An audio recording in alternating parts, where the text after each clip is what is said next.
Salam sejahtera buat kita semua. Untuk analisa produktivitas di pertemuan 9 ini, kita akan membahas tentang kajian perlakuan, pengukuran, serta pengujian untuk input dan output. Yang kita gunakan adalah analisis dengan 2 beda rataan.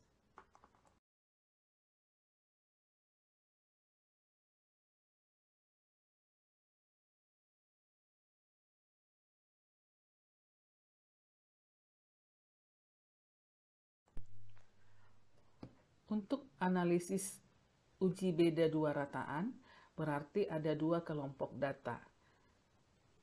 Hal-hal yang perlu kita perhatikan yang pertama, uji atau asumsikan bahwa data itu terpilih secara acak. Yang kedua, uji atau asumsikan bahwa data tersebut berdistribusi normal.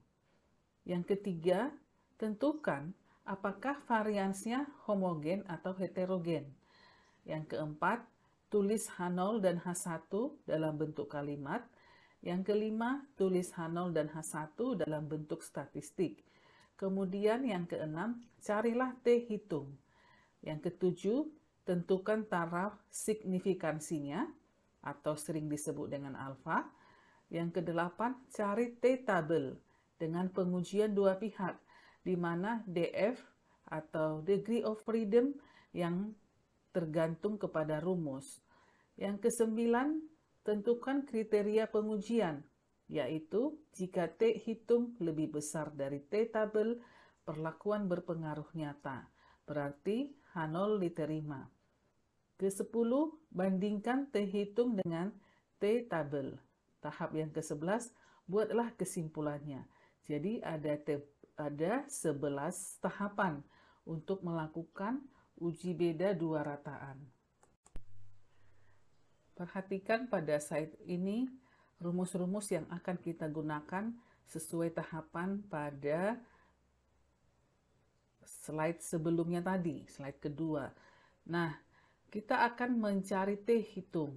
T hitung dengan rumus X bar A dikurang X bar B dibagi dengan S gabungan dikali dengan akar 1 per NA tambah 1 per NB. Perhatikan rumusnya ya. Kemudian S gabungan. S gabungan dicari dengan rumus akar dari NA dikurang 1. Kemudian dikalikan dengan S kuadrat. Ditambah NB kurang 1 dalam kurung kali S kuadrat B.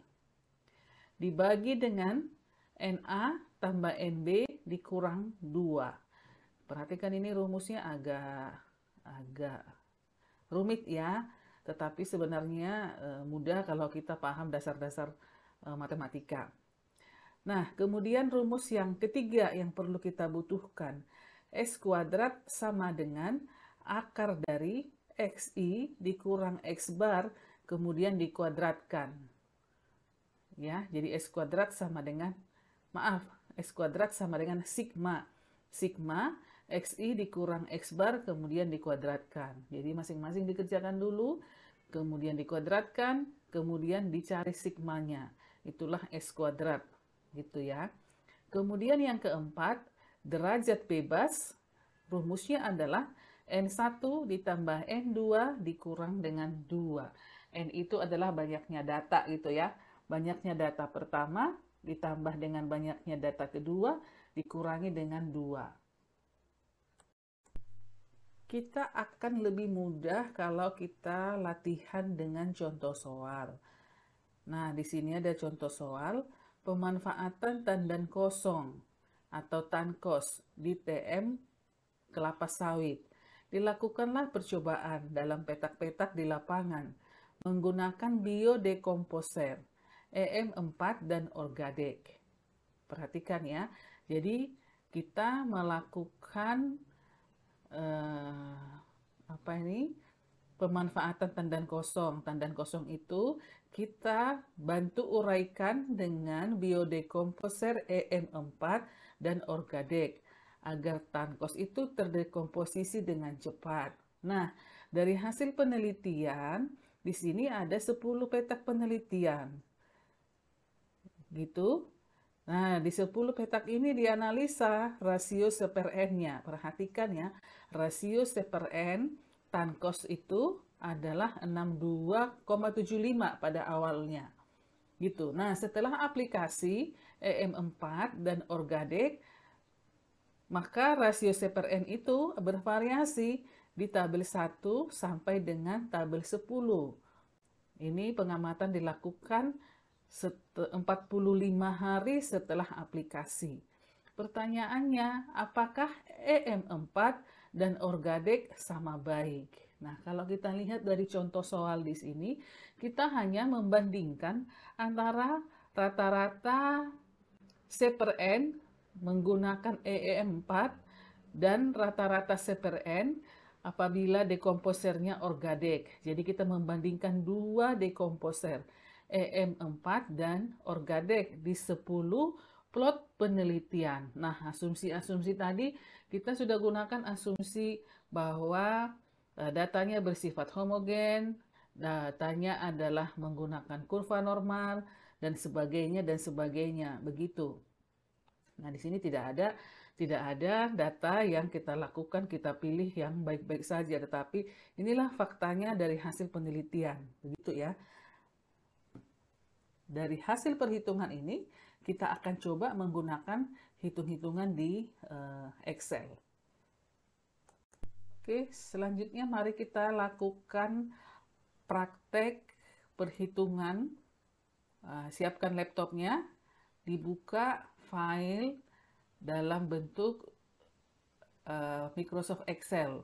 Kemudian kopikan data-data yang tadi dari PowerPoint ke Excel tersebut. Dari situ nanti kita akan melakukan latihan perhitungan dengan menggunakan uji dua beda rataan.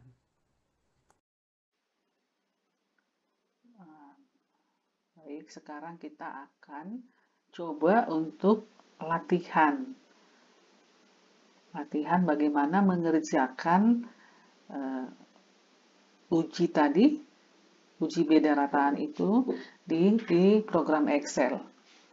Nah, untuk memudahkan kita, sebaiknya data yang dari PowerPoint coba kita pindahkan atau kita copy ke Excel, gitu ya, supaya nanti kita lebih mudah mengerjakannya.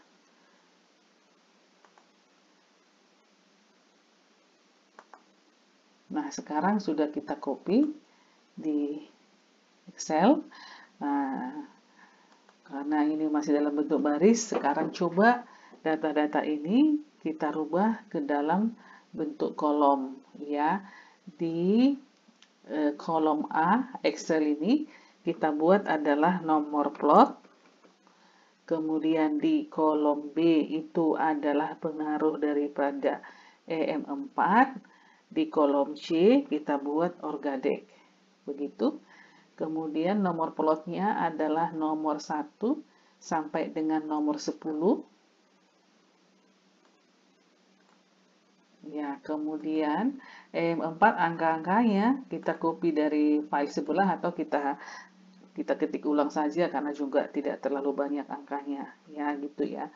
21,0, 19,5, 24,0, 26,0, dan seterusnya. Ini kita lanjutkan sampai Orgadex itu terisi. Nah, selanjutnya kita akan kita akan merubah data yang tadi kita copy dari PowerPoint yang tadinya dalam bentuk baris, kita akan merubah ke dalam bentuk kolom, gitu ya. Kita mau pindahkan, kemudian di sini ternyata di sini kita akan copy, ya, kita akan copy, kemudian kita akan pindahkan paste spesial, karena dia ada yang spesial di situ, kita akan transpose Oke, jadi kita sudah transpose data EM4, kemudian kita akan transpose lagi data untuk yang Orgadex, gitu ya. Nah, karena ini untuk memudahkan perhitungan kita. Kalau dengan Gero pun bisa juga, tetapi rata-rata kebiasaan kita selalu kerja di menggunakan kolom biasanya. Gitu. Oke, sudah kita copy. Sekarang ini coba kita hilangkan.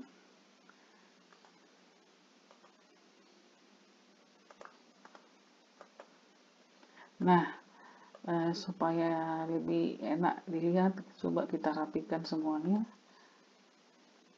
Kita pakai satu ukuran huruf yang 14 gitu ya, supaya lebih mudah dan agak lebih besar hurufnya.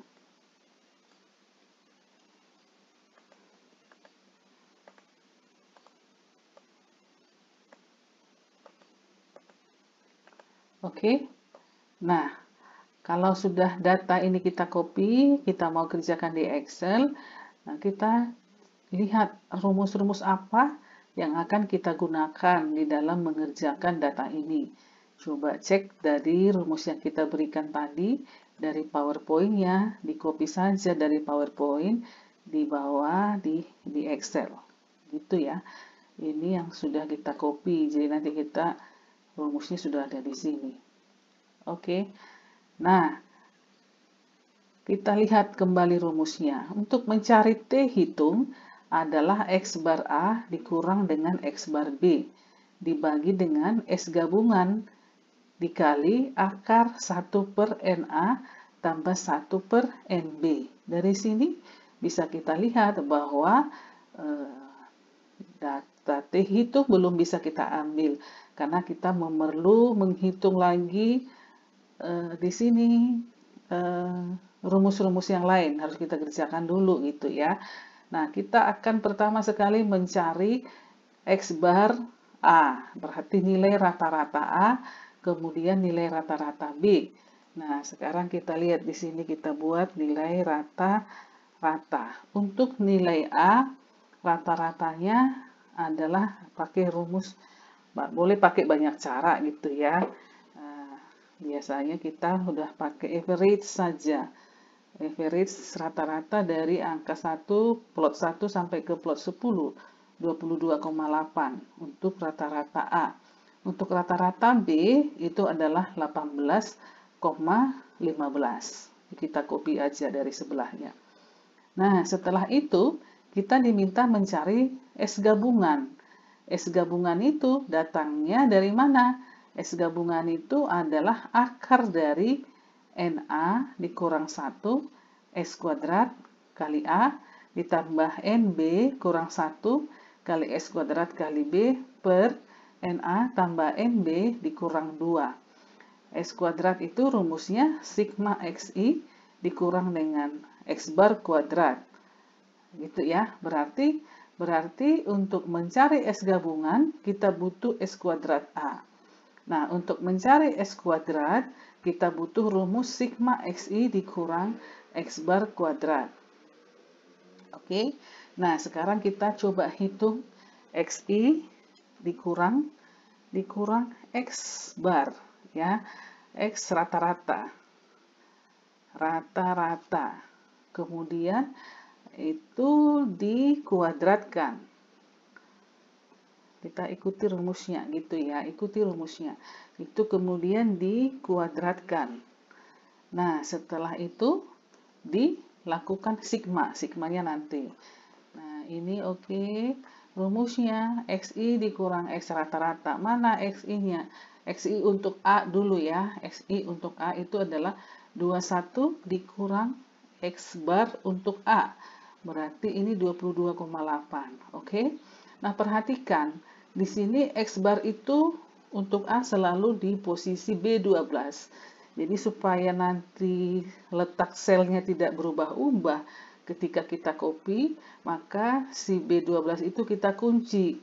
Ya, itu kita sebut kita kunci, kita beri tanda makro. Nah, kita beri makro di di B-nya, di makro di 12-nya. Kemudian kita kuadratkan. Gitu, setelah itu di enter. Nah, jadi ketemu 3,24. Kalau sudah ketemu 1 dan itu sudah benar, kita copy ke 9 plot yang lain. Nah, kalau sudah oke, baru kita cari sigmanya. Sigmanya itu berarti dengan cara dikatakan jumlah. Jumlah itu kan sigma ya. Berarti kita jumlahkan dari plot 10 ke plot 1. Gitu. Dari plot 10 ke plot 1. Berarti jumlahnya adalah 45,1. Nah, hal yang sama kita kerjakan untuk yang B. Ya, kita instruksinya, formulanya kita copy. Yang di D itu adalah untuk A, EM4, yang di B itu adalah untuk B. Oke. Nah, rumusnya berarti XI, berarti X1 di B 16 dikurang X bar, kemudian tadi ingat ada yang kita kunci gitu ya. Kita kunci di makro. C di makro di 12, kenapa tadi dikunci? Karena C12 itu selalu tidak berubah-ubah, X bar B gitu ya. Kemudian sel ini dikuadratkan. Oke, hasilnya adalah 4,62. Kemudian ini kita copy. Nah, jumlahnya kita copy dari sebelah kiri. Kita copy dari sebelah kiri ke kanan. Oke.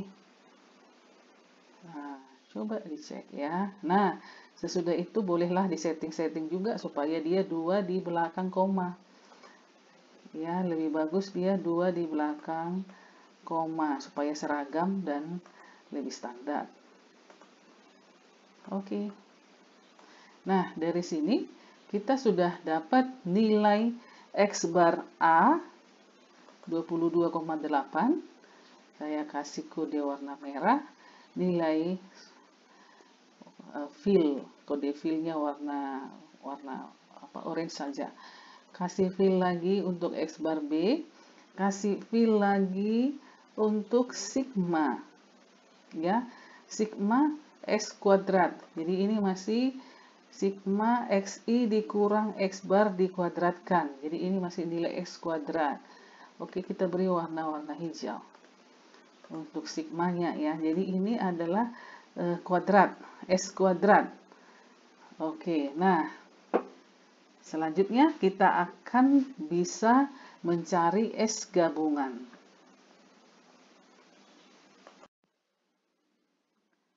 Nah, setelah kita mencari S kuadrat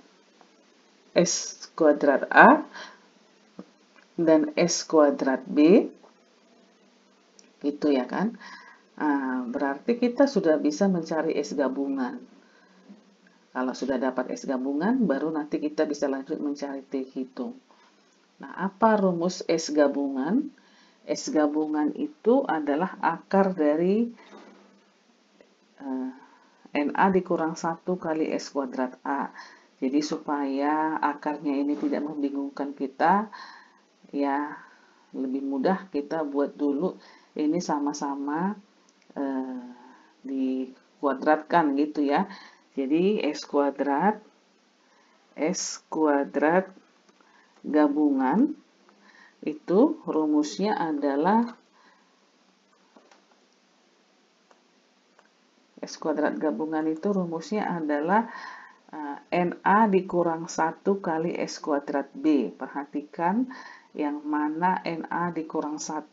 Berarti anggotanya A itu tadi datanya A jumlahnya 10. Jadi 10 dikurang 1, 9. Dikalikan dengan S kuadrat A. Ini perhatikan, ini yang S kuadrat A adalah yang di D13. Gitu ya. Ini kita buat dulu dalam formula. 9 dikali dengan D13. ditutup kurung. Oke, kemudian ditambah dengan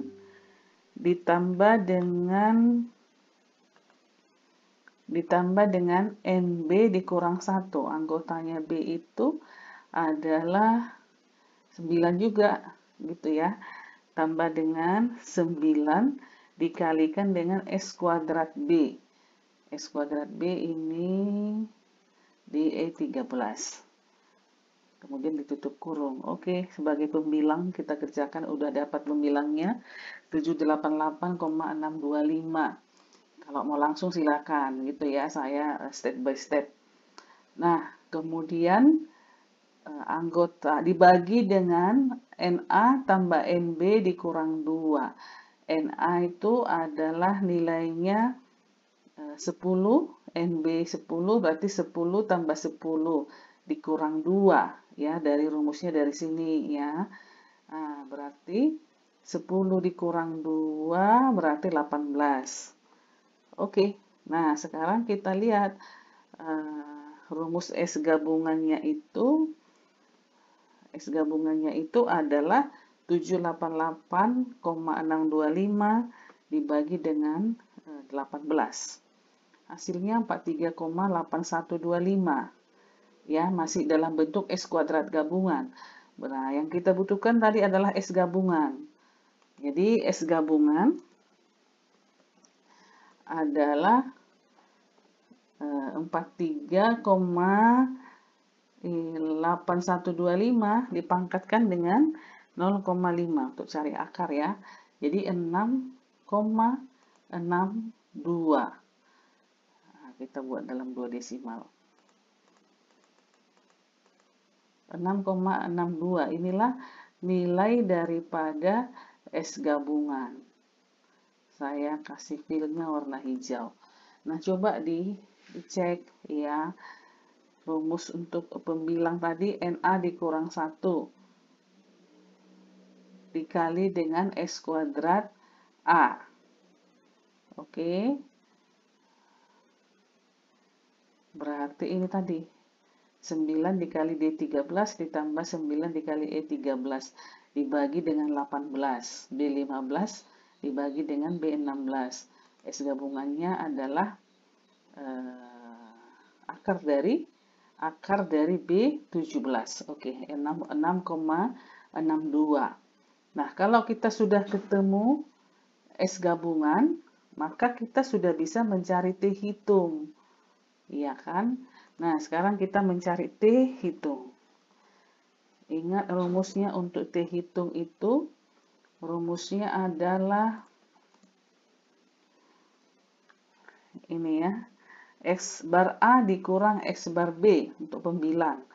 Berarti X bar A, rata-rata nilai A, dikurang dengan rata-rata nilai B, pembilangnya, 4,65. Dibagi dengan S gabungan, dibagi dengan S gabungan, ini tadi dari sel B18, dibagi dengan S gabungan, kali akar 1 per NA tambah 1 per NB. Berarti ini dikalikan akar 1 per NA. Berarti 1 per 10. Nah, 1 per 10 ditambah 1 per 10. Ya, di dalam kurung 1 per 10 tambah 1 per 10, 1 per NA tambah 1 per NA. Perhatikan rumusnya ya. Nah, kemudian itu masing-masing, kemudian itu dipangkatkan dengan 0,5 karena akar ya. Oke. Ya, B18, perhatikan rumusnya S gabungan. Ya, kita dapat dari B18 dikalikan dengan 1 per 10 tambah 1 per 10 ya, dipangkatkan dengan 0,5 ya. Oke, kita dapatnya adalah 2,9. Berarti pembilangnya 2,9. Sekarang T hitung itu adalah 4,65 dibagi dengan 2,96. Dihitungnya adalah 1,57. Ya, kita lihat di sini. Dihitungnya adalah 1,57. Oke, coba kita simpan dulu ya, supaya nanti tidak kemana-mana hasilnya. Latihan 1. Oke.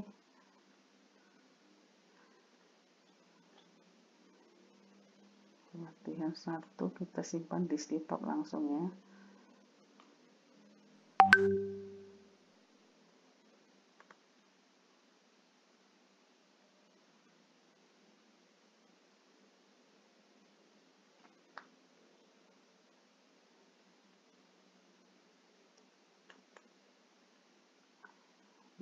Kita simpan di stipap latihan 1.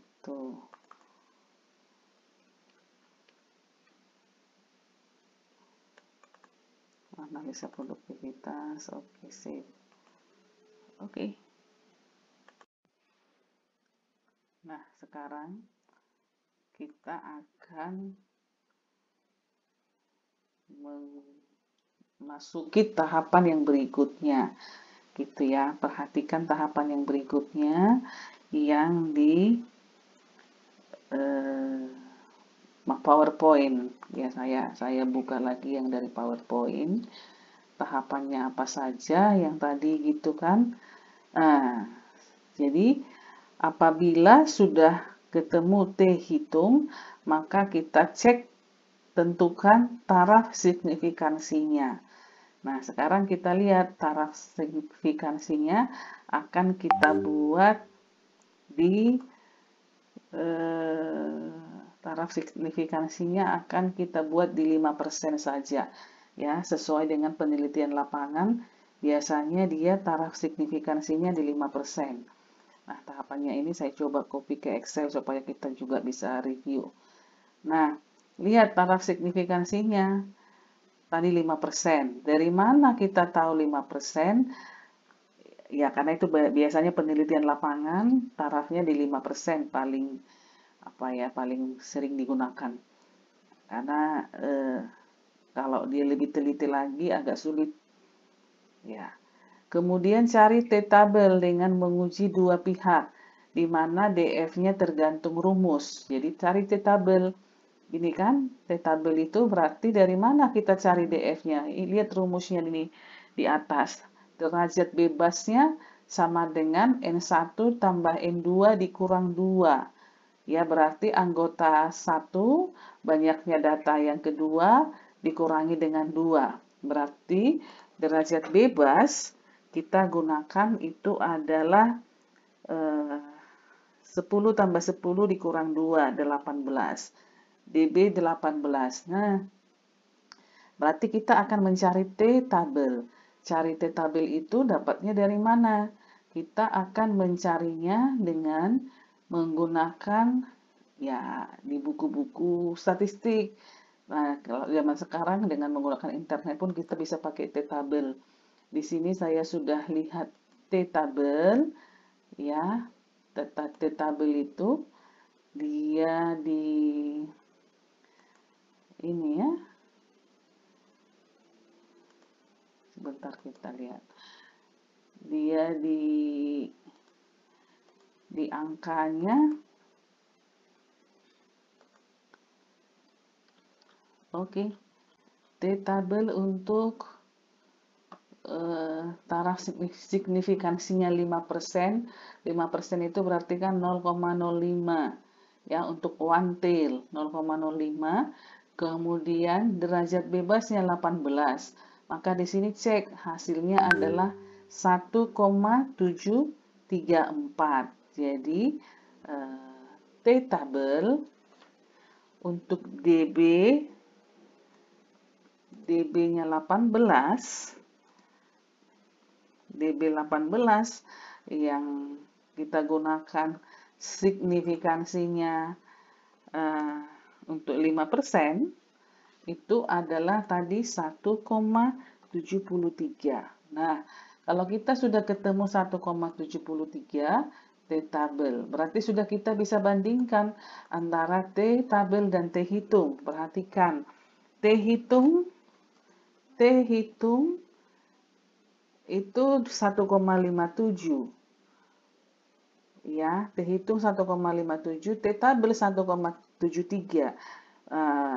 Berarti kesimpulannya secara statistik dulu kita lihat, T hitung itu lebih kecil dari T tabel. Ya, karena T hitung 1,57 sementara T tabel itu adalah juga 1,73. Nah, apa kesimpulannya dari situ juga bisa kita ambil? Berarti lihat di sini, jika T hitung lebih besar dari T tabel, perlakuan berpengaruh nyata. H0 diterima ya. Nah, jika T hitung lebih besar dari T tabel, perlakuan berpengaruh nyata. Tetapi di sini T hitung lebih kecil dari T tabel, maka perlakuan tidak berpengaruh nyata. Nah, karena di sini kita uji dua beda rataan, tidak berbeda nyata antara penggunaan EM4 dan Orgadek di dalam mendekomposisi tandan kosong. Jadi tidak berpengaruh nyata antara Orgadek dan EM4 di dalam mendekomposisikan tandan kosong, atau boleh disebutkan bahwa EM4 dan Orgadek sama baik dalam mendekomposisikan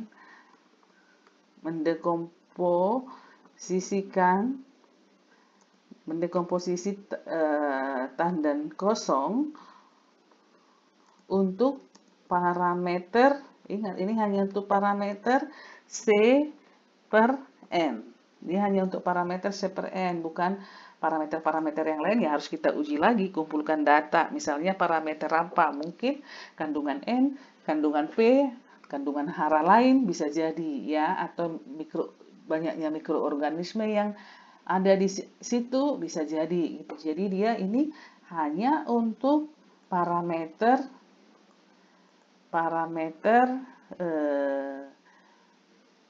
C per N. Berarti ketika dia T hitung lebih kecil dari T tabel, berarti penggunaan EM4 dan penggunaan Orgadek adalah sama baik. Setelah kita melakukan perhitungan seperti yang tadi kita contohkan, sekarang saudara-saudara diminta untuk mengerjakan tugas pertama setelah mid semester. Soalnya seperti terdapat di slide berikut ini. Gitu ya, membandingkan antara kelapa sawit di dua blok yang berbeda. Sama-sama di TN18, tetapi di dua blok yang berbeda dengan umur tanaman yang sama. Kira-kira kalau kita bandingkan, apakah produktivitasnya sama ataukah produktivitasnya berbeda? Kerjakanlah tugas tersebut di Microsoft Excel dan file jawabannya dikumpulkan di si akad pada pertemuan ke-9.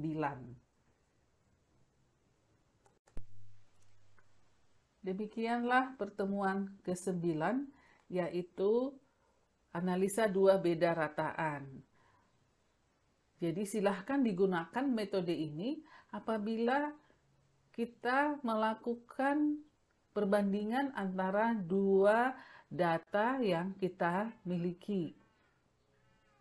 Nah, ini juga bisa digunakan tadi, menggunakan analisa statistik sehingga data tersebut lebih teruji gitu ya. Data itu bisa diuji sehingga diterima di dunia ilmiah.